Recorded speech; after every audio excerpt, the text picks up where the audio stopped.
Assalamualaikum warahmatullahi wabarakatuh. Salam Om Swastiastu, Namo Buddhaya, salam kebajikan rahayu. Perkenalkan, saya Uswatun Hasanah dari SMA Negeri 1 Teras, Kabupaten Boyolali, Provinsi Jawa Tengah. Bapak Ibu guru hebat, kita tahu pada tahun 2020 Bapak Menteri Pendidikan dan Kebudayaan telah menghapus ujian nasional. Tetapi meskipun tidak ada ujian nasional, kita masih menggunakan kelulusannya menggunakan nilai rapor. Jadi pada video kali ini saya ingin berbagi praktek baik mengenai pemanfaatan asesmen pada pembelajaran untuk meningkatkan hasil belajar siswa. Dengan tidak adanya ujian nasional, banyak sekali beredar di media sosial siswa-siswi kurang minat dalam belajar, sehingga menyebabkan adanya anak SMP yang belum bisa membaca dan lain sebagainya. Maka dari itu, guru harus selalu mengedukasi pentingnya nilai rapor dalam setiap kelulusan.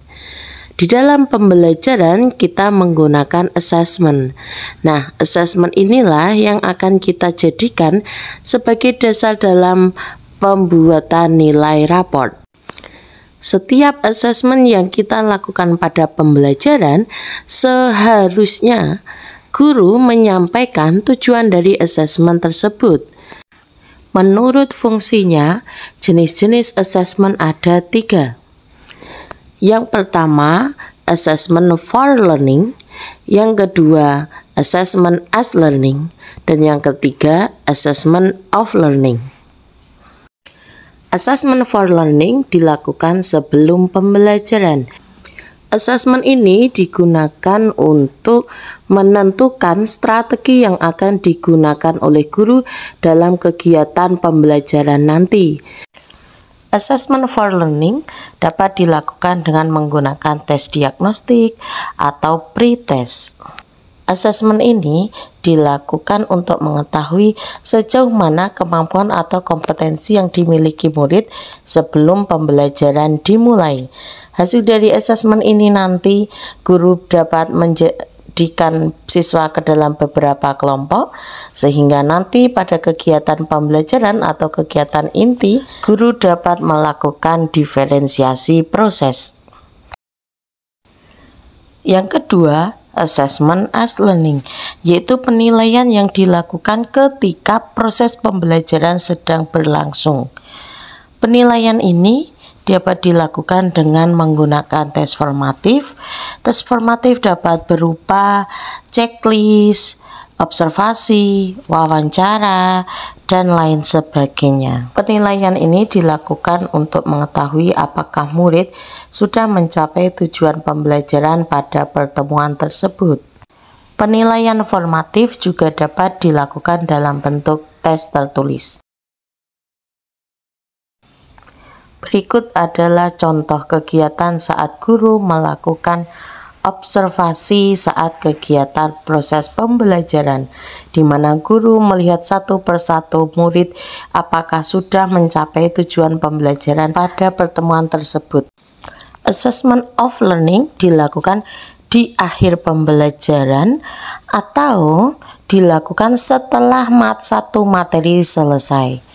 Asesmen formatif dan asesmen sumatif perbedaannya yaitu asesmen formatif hanya untuk melihat kemampuan atau kompetensi murid.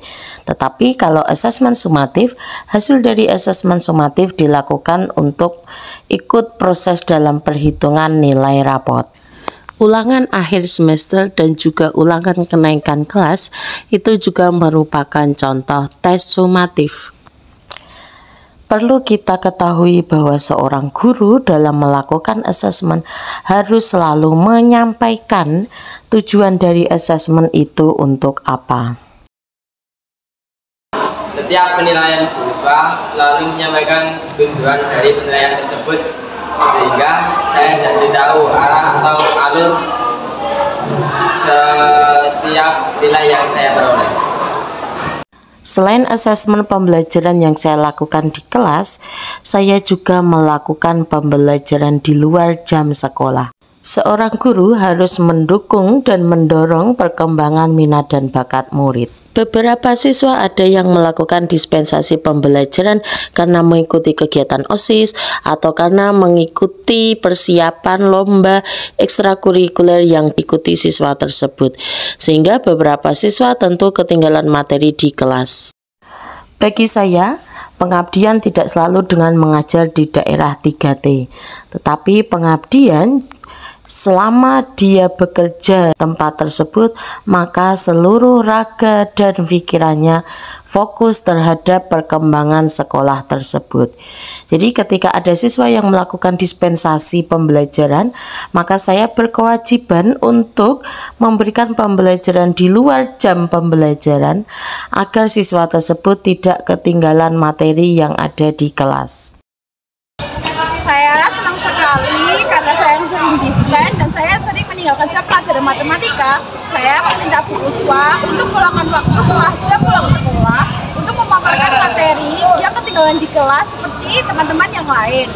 Dengan saya meminta waktunya Bu Uswa setelah pulang sekolah, saya menjadi paham materi yang Bu Uswa ajar saat saya dispen. Guru dapat membuat bahan ajar yang kemudian diupload dalam web atau blog agar murid dapat membacanya melalui gadget yang dimiliki atau disebut literasi digital. Selain menggunakan bahan ajar yang dapat dibaca melalui web atau blog, seorang guru dapat menyiapkan video pembelajaran yang diupload ke dalam YouTube atau media sosial lainnya. Sesuai filosofi pendidikan Ki Hajar Dewantara, kita harus mengajar sesuai kodrat zaman dan kodrat alam, menggunakan perkembangan teknologi dalam pembelajaran di kelas. Ini juga dapat digunakan sebagai diferensiasi konten. Bahan ajar ini juga dapat digunakan untuk murid yang ketinggalan materi di kelas atau yang belum paham dengan penjelasan guru ketika di kelas. Di luar jam sekolah, Bu Uswa juga menyempatkan waktu untuk membuat channel YouTube, sehingga kalau ada materi yang belum bisa saya pahami, saya bisa melihat YouTube beliau. Praktek baik ini sudah didiseminasikan kepada rekan sejawat pada ruang lingkup kecil.